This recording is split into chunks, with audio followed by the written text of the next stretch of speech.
नमस्कार, मैं रीनू यादव आप सभी दर्शकों का अन्नदाता कार्यक्रम में स्वागत करती हूं। किसान हमारे देश के अन्नदाता हैं और वे ही हमारे देश के भाग्य विधाता हैं।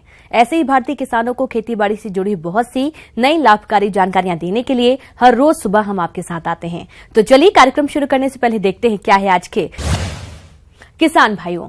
मक्का की खेती दाना उत्पादन के लिए, हरे भुट्टे के लिए, स्वीट कॉर्न और बेबी कॉर्न के लिए किया जाता है, जिसकी अलग अलग किस्में हैं। हरा भुट्टा या दाना उत्पादन के लिए मक्के की खेती की बात करें तो यह इस समय अगेती मक्का की खेती करने के लिए उचित है और इसकी खेती अगेती करके आप अच्छी उपज ले सकते हैं। तो मक्के की अगेती खेती पर विस्तार से जानकारी लेते हैं चंद्रशेखर आजाद कृषि एवं प्रौद्योगिकी विश्वविद्यालय कानपुर के डॉक्टर हरीश चंद्र सिंह।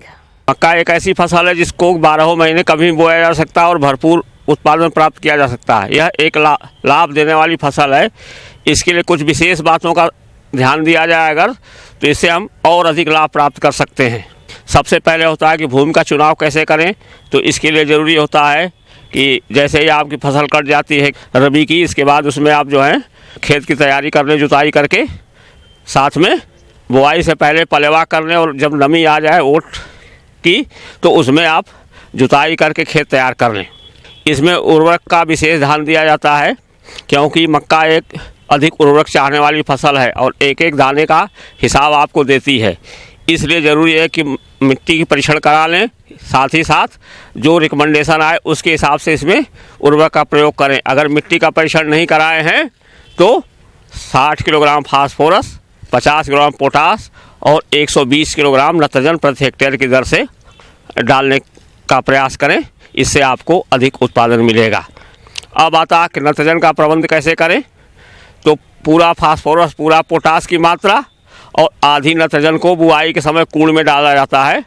इसके बाद जो नत्रजन बचती है, जब पौधा घुटने की ऊंचाई का आता है तो 1/3 भाग नत्रजन घुटने की ऊंचाई पे पौधे में डाल दिया जाता है। पौधे से पौधे के बीच दाने दाने रखा जाता है। इसके अतिरिक्त जो शेष बची हुई नत्रजन होती है उसको जब जीरा निकलना शुरू होता है तब उसमें प्रयोग किया जाता है। किसान भाइयों, किसी भी फसल के सफल उत्पादन में उस फसल की प्रजाति की एक अहम भूमिका रहती है। तो आप मक्का की फसल से अच्छी उपज लेने के लिए इसकी संकुल प्रजाति शक्तिमान 2 या प्रभात का चयन करें और संकर प्रजातियों में गंगा 2, गंगा 11, सरताज किस्मों का चयन करें। इसके अलावा आप बाजार में उपलब्ध अन्य संकर प्रजातियों का भी प्रयोग कर सकते हैं। 18 किलोग्राम बीज प्रति हेक्टेयर की दर से प्रयोग किया जाता है। साथ ही साथ यह इस बात का ध्यान दिया जाता है कि हम बुआई से पहले बीज का शोधन कर लें। बीज के शोधन के लिए अगर कोई कीड़ा लग रहा है तो इसके लिए सबसे पहले इमिडाक्लोपिड दवा आती है। 2 मिलीलीटर दवा प्रति किलोग्राम बीज की दर से शोधित करके बोने से जो हमारे सुंडी और भूजन कीट हैं वो नहीं लगेंगे। किसान भाइयों, आप इमिडाक्लोपिड कीटनाशी से बीज को उपचारित करने से पहले फसल को बीमारियों से बचाने के लिए 2.5 ग्राम थीरम या 2 ग्राम कार्बेंडाजिम से प्रति किलोग्राम बीज को अवश्य शोधित कर लें। इसके उपरांत ही आप बीजों की बुआई करें। और बुआई की लाइन से लाइन की दूरी 60 सेंटीमीटर और पौधे से पौधे की दूरी 20 से 25 सेंटीमीटर रखी जाती है। अब आता है इसमें खरपतवार नियंत्रण। खरपतवार नियंत्रण के लिए सबसे बढ़िया तरीका है कि जैसे ही आप बुआई खत्म करें इसके बाद एट्राजीन 1.25 किलो दवा 500 लीटर पानी में घोल बनाकर प्रति हेक्टेयर की दर से फ्लैट पैच नाजिल से छिड़काव कर देंगे तो खरपतवार नहीं जमेगा।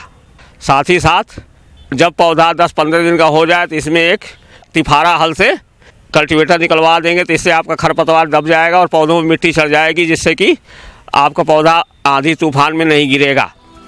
किसान भाइयों, जहां तक बात सिंचाई प्रबंधन की आती है तो इसकी बुआई के 20 से 25 दिन बाद अगर वर्षा हो जाए तो सिंचाई की आवश्यकता नहीं पड़ती और अगर वर्षा नहीं होती है तो आप बुआई के 20 से 25 दिन बाद फसल में पहली सिंचाई कर दें। उसके बाद जरूरत के हिसाब से फसल में सिंचाई करते रहें। दूसरी चीज होती है, अगर कोई कीट लग रहा है ऊपर तो इसके लिए 2 कीट लगते हैं।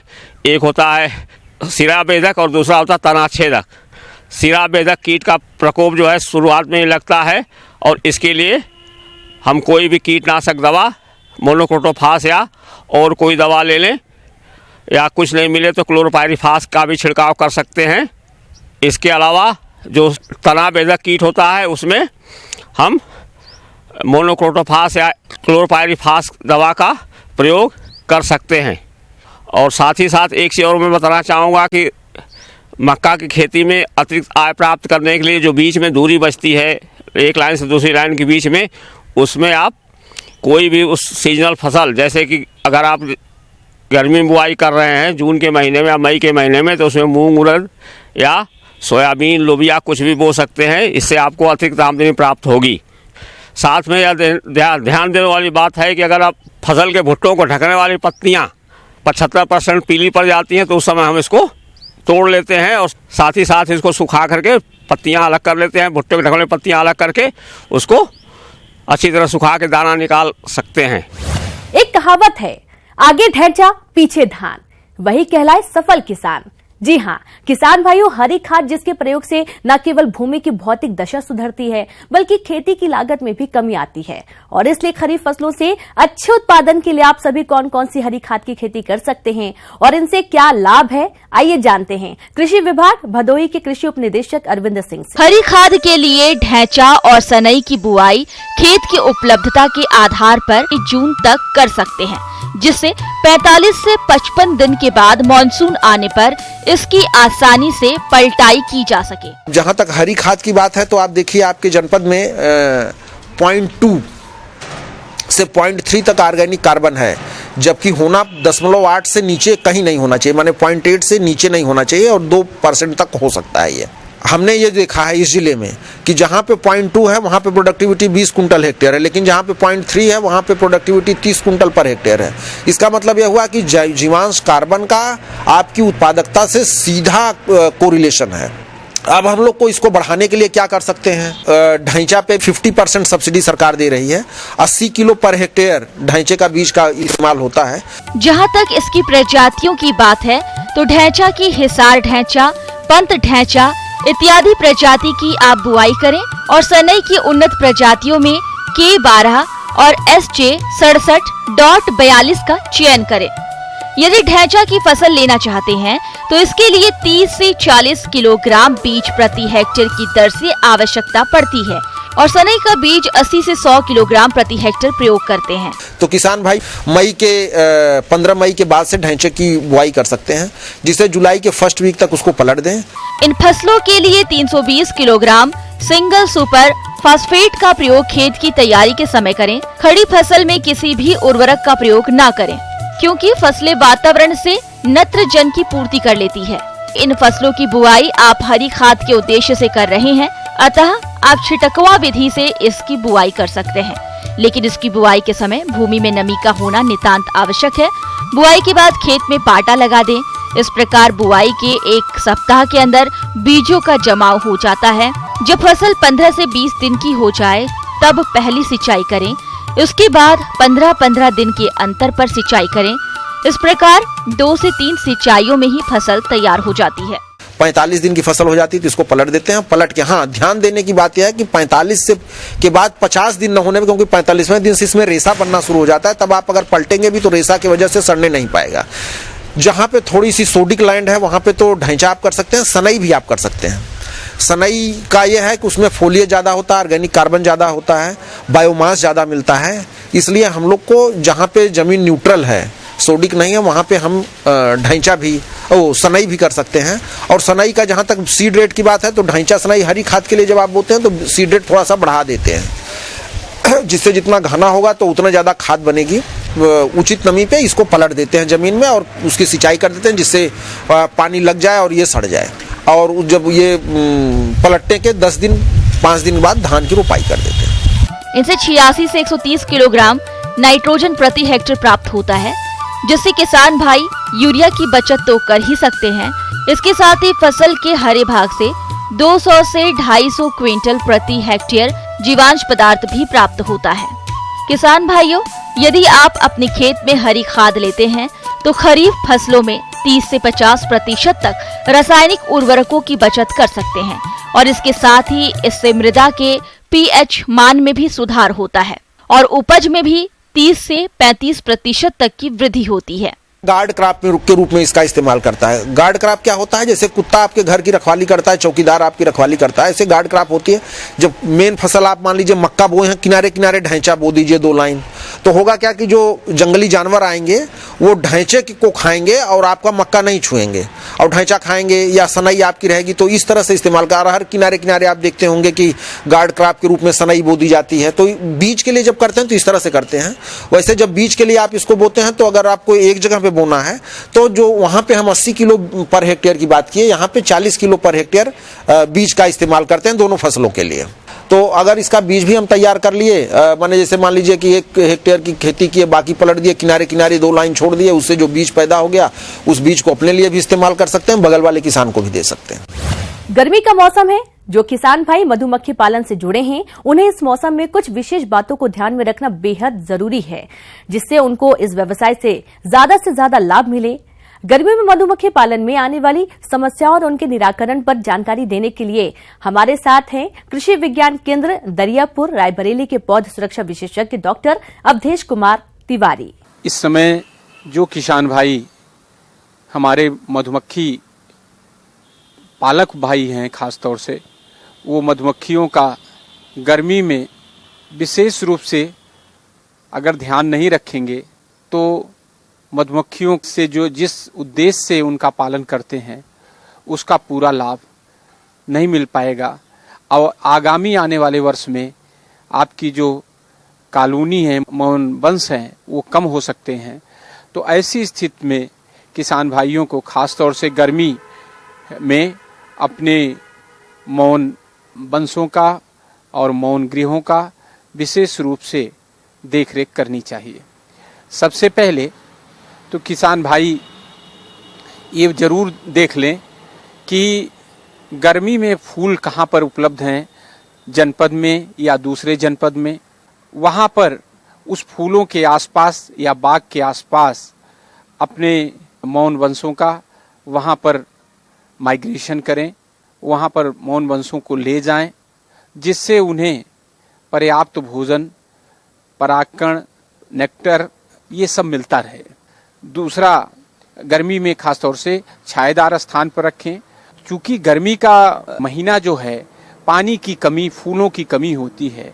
तो विशेष रूप से मौन वंशों को जहाँ रखें वहाँ पूरी तरह से उनके मौन गृह को काटन के बोरों से गीला करके ढक के रखें, और हो सके तो कहीं से भी गर्म हवा न जाने पाए इसका भी प्रबंधन रखें, और हमेशा शाम सुबह हल्का सा उसे गीला जरूर बनाए रखें जिससे लू उसमें न जाने पाए। खास तौर से जहाँ पर मौन वंश हैं वहाँ पर स्टैंड है जिस पर मौन गृह रखा हुआ है, उस स्टैंड के नीचे जो कटोरियां हैं जिसमें पानी भर के जरूर रखें, क्योंकि उससे 2 फायदे हैं। एक तो चींटियां जो है मौन गृहों में नहीं प्रवेश करेंगी, दूसरा जब हमारे मौन मधुमक्खियां ये अपना आती हैं तो कुछ समय वहां पर बैठ के पानी भी पीती हैं। आसपास यह भी रखें ध्यान कि कहीं अगर हैंड पंप वगैरह है तो जरूर थोड़ा सा पानी वहां चला के एक जगह इकट्ठा कर दें, जिसमें बीच बीच में, चूंकि उनको भी प्यास लगती है और उन्हें भी पानी चाहिए, तो पानी का भी विशेष ध्यान रखें। सामान्य तौर पर मधुमक्खियाँ स्वयं अपना पराग इकट्ठा कर लेती हैं, लेकिन कुछ माह ऐसा होता है जिसमें पराग की कमी होती है। तो ऐसी दशा में मौनों को कृत्रिम आहार देने की आवश्यकता होती है। भोजन की कमी के कारण मौन वंशों को चीनी और गर्म पानी का घोल, एक सिरप बना के देना पड़ता है, जिससे उन्हें पर्याप्त नेक्टर और भोजन मिलता रहे। खास तौर से ये भी ध्यान रखना चाहिए, जब अभी इस सीजन में इनका जब आप शहद निकालते हैं तो पूरा शहद, खास तौर से कच्चा शहद नहीं निकालना चाहिए। कुछ न कुछ मौन गृहों में शहद होना चाहिए, जिससे इस पीरियड में, जिस पीरियड में भोजन नहीं है, उस पीरियड में वो अपना उस शहद से भोजन ले सकें। तो विशेष रूप से ये ध्यान रखना चाहिए। अच्छा, कुछ बीमारियां लगती हैं खास तौर से गर्मी में, तो जैसे आप जब सिरप दे रहे हैं तो उसी सिरप में कुछ एंटीबायोटिक्स हैं खास तौर से जो हमारे दिए जाते हैं जैसे टेरिमाइसिन और कई एक हैं जो उसको आप उस सिरप के साथ दे सकते हैं और वो जाके इनको बीमारी नहीं होने देगा। दूसरा ये है कि जैसे ही मॉइस्चर वगैरह जब आ जाता है तो इसमें फंगस भी डेवलप होने लगते हैं, तो एक सल्फर का भी डस्टिंग मौन गृहों पर भी उस समय कर देना चाहिए, जिससे ये बीमारी थोड़ा सा ये न लगने पाए, क्योंकि नमी के वजह से ये सब दिक्कत आ जाती है। इस तरह से विशेष रूप से मधुमक्खियों को देखते रहें और नियमित निगरानी करते रहें। जैसे ही मौसम बदलेगा और मधुमक्खियां और अच्छे से आपको उत्पादन देंगी और उनसे आपको अच्छा लाभ मिलेगा। जॉन डियर अन्नदाता हेल्पलाइन निःशुल्क फोन संपर्क सेवा के माध्यम से आपके द्वारा पूछे गए प्रश्नों में से 1 या 2 महत्वपूर्ण प्रश्नों को हम अपने कार्यक्रम में शामिल करते हैं और इसी के तहत आज का चयनित प्रश्न और उसका जवाब इस प्रकार है। निःशुल्क अन्नदाता हेल्पलाइन में आज हमने जिस प्रश्न को शामिल किया है उसे पूछा है ग्राम लालपुर, जिला इटावा के ज्ञानेंद्र वर्मा ने। आपने लहसुन की खुदाई, श्रेणीकरण और भंडारण पर जानकारी चाहिए है, तो इसके लिए देखिए कार्यक्रम का यह अंश। आज हम बात करेंगे कि लहसुन की फसल की खुदाई कब करनी चाहिए और उसके भंडारण की हम कौन कौन सी विधियां अपना सकते हैं। तो किसान भाई, हम बात करते हैं कि लहसुन की फसल की खुदाई का उचित समय क्या होना चाहिए। तो जब फसल में जब पत्तियां पीली पड़ने लगें और पत्तियां सूखने लगें तो किसान भाई क्या करें, उस समय सिंचाई बंद कर देनी चाहिए और सिंचाई बंद करने के कम से कम 7 से 10 दिन बाद आप खुदाई कर सकते हैं। लहसुन की फसल प्रजाति एवं मिट्टी के अनुसार बुआई के लगभग 4 से 5 माह बाद तैयार हो जाती है। जब कंद अच्छी तरह पक जाए तब खुरपी की सहायता से श्रमिकों द्वारा कंदों की खुदाई की जानी चाहिए। अब बात करते हैं कि खुदाई करते समय हमें कौन कौन सी सुझाव जो किसान भाई को ध्यान रखना चाहिए। तो खुदाई करने के बाद क्या करते हैं कि गांठों को 25 से 30 गुच्छे बना के हम बंडल बना के उसको हम रख सकते हैं और कम से कम 5 से 6 दिन तक उसको छायादार स्थान में रख के सूखने के लिए छोड़ देते हैं और उसके बाद में क्या करते हैं, सुखाने के पश्चात फिर हम उसकी गांठों की कटाई करते हैं। तो लहसुन की गांठों की 2 से 3 सेंटीमीटर ऊपर से पत्तियों की कटाई हम करते हैं और कटाई करने के बाद फिर उसे हम भंडारण के लिए रखते हैं। इसके अलावा क्या कर सकते हैं कि गांठों की पत्तियां काटने के अलावा हम पत्तियां सहित हम उसको 25 से 30 बंडल बना के उसको गुच्छे में, जैसे कि आमतौर पर किसान भाई अपने घर पे करते हैं, कि बांध के उसको रखते हैं जिससे कि उसकी भंडारण क्षमता काफ़ी ज़्यादा होती है। तो ऐसे भी कर सकते हैं। दूसरी चीज़ क्या करते हैं कि हम जब कटाई कर लें तो सबसे महत्वपूर्ण बात इसमें है कि छटाई यानी ग्रेडिंग। अगर किसान भाई अपनी फसल की ग्रेडिंग अच्छे तरीके से कर लेते हैं तो उनको बाजार भाव जो है वो काफ़ी अच्छा मिल जाता है। कंदों की छटाई एवं ग्रेडिंग। लहसुन के कंदों को भंडारित करने से पहले श्रेणीकरण करना बेहद जरूरी होता है। इसके लिए बड़ी गांठें, मध्यम एवं छोटी गांठों के रूप में श्रेणीकरण करते हैं तथा सड़े गले एवं कटे फटे इत्यादि कंदों को अलग कर देते हैं, जिससे कंद सड़ने की समस्या कम हो जाती है। तो अब बात करते हैं कि हम भंडारण कौन कौन सी विधि अपनाएं कि हम काफ़ी लंबे समय तक उसको हम रख सकते हैं। तो किसान भाई भंडारण के लिए क्या कर सकते हैं कि हम साधारणतः जूट की बोरे या टाट के जो बोरियां होती हैं उसमें हम रख सकते हैं, या लकड़ी की पेटियां में हम 3 से 4 महीने तक उसको भंडारण कर सकते हैं। इसके अलावा किसान भाई अगर खुद भंडारगृह बनाना चाहते हैं तो लकड़ी का भंडारगृह बना सकते हैं। ज़मीन से कम 2 से 3 फीट ऊँची लकड़ी का मचान टाइप का बना के उसको हवादार होना चाहिए भंडारगृह और उसमें नमी नहीं होनी चाहिए।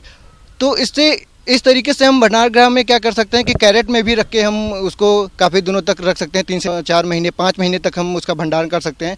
तो इसके अलावा अगर किसान भाई कोल्ड स्टोरेज में रखना चाहते हैं तो कोल्ड स्टोरेज के लिए अनुकूलतम जो तापमान होता है वो 0 डिग्री सेंटीग्रेड तापमान होना चाहिए और जो सापेक्षिक जो बोलते हैं ना आर्द्रता, रिलेटिव ह्यूमिडिटी, वो 60 से 75% तक ही होनी चाहिए, जो भंडारण के लिए अनुकूलतम। से किसान भाई कोल्ड स्टोरेज में भी 4 से 5 या 6 महीने तक रख के और उचित समय जब बाजार मूल्य मिल रहा हो तो उसमें हम अपना मार्केट में ले जाके एक अच्छा भाव कमा सकते हैं।